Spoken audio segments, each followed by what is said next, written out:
What's up, everybody? This is Bonanza 86 with another episode of Triple C News.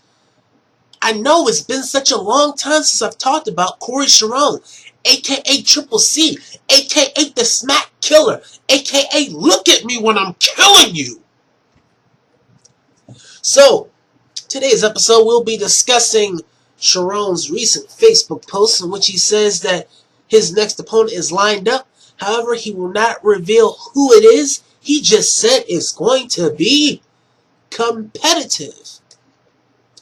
Oh, and a hint that he dropped is that it's not going to be a Smack rapper, which kind of puts a damper on it because, you know, he is the Smack Killer, and anybody that he's faced from the URL has pretty much been destroyed.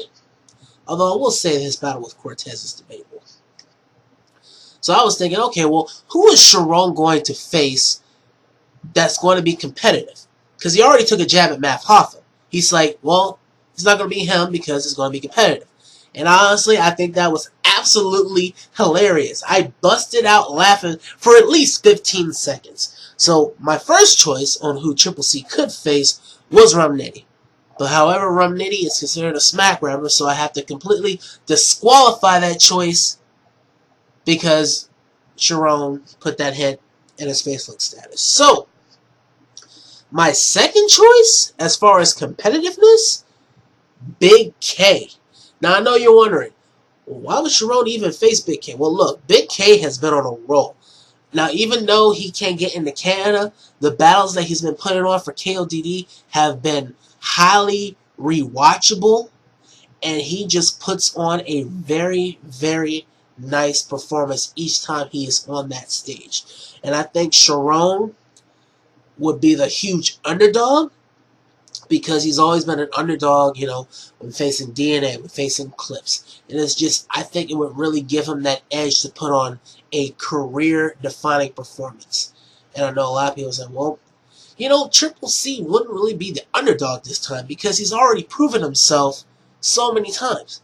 But Big K is a high-caliber dude, and if Big K is the opponent who I'm referring to, then I think Triple C will do a fantastic job and be able to counter the haymakers and heavy punches.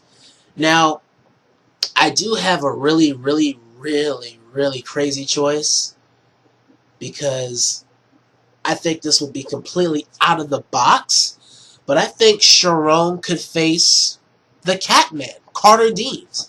Now, I know Carter Deems has a battle with Bonnie Godiva at the Bunker coming up pretty soon, but I think Carter could squeeze another battle in there, really give Charron a run for his money. I mean, the thing is, Carter Deems is that type of person who he doesn't really take himself seriously, but he just has punch after punch after punch, gets the crowd in stitches, and Charron would really need to be on his A game, like really high on that comedy. And he can still come aggressive, but Carter Deems is a very hard person to vanquish. I know that for certain. And I didn't really have any other choices on the top of my head on who Charron could possibly face, but those are the ones that I believe are possible. I would like to happen eventually, but if it doesn't, well then, oh well. It's King of the Dot. Anything can happen. Anything. Now, the second thing that I want to address in this episode is a battle that was released on YouTube not too long ago between Triple C and K-Shine. Now, I know Triple C and K-Shine had some history in a 2-on-2 battle, and Charron ended up getting smacked by K-Shine after Charron smacked off his cap. Now, finally, they get their one-on-one, and it gets released on YouTube. I watched it. I thought they both did a really good job, and I know I'm going to be a little bit biased, but I actually thought that Charron took the battle 2-1.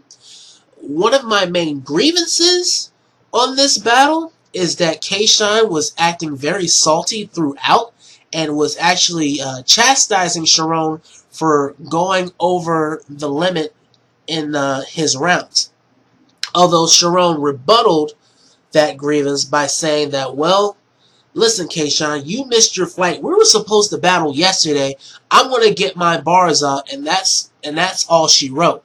Now, I can see where Kayshawn is coming from, but I'm going to, like I said, I think I'm going to have to be a little bit biased and side with Charron on this case, because Charron went all this way, you know, from Canada to battle this dude, and the dude didn't show up. The flight got all crazy.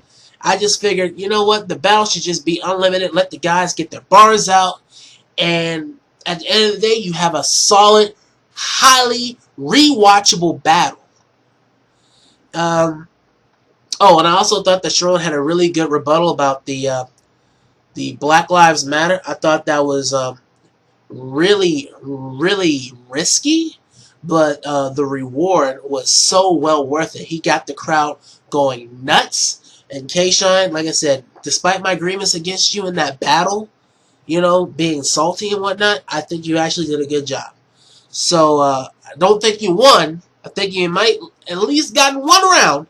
But overall, I am going to give that battle to Triple C. Now, that's really all I have to discuss on Triple C News. I will see you next time. For everyone who's still keeping up with my YouTube vlog, thank you so much from the bottom of my heart. I know I don't have that many subscribers, but for those who still watch and still rock with me, I really do appreciate it. I'm Bonanza 86. You guys have a wonderful day. Peace out.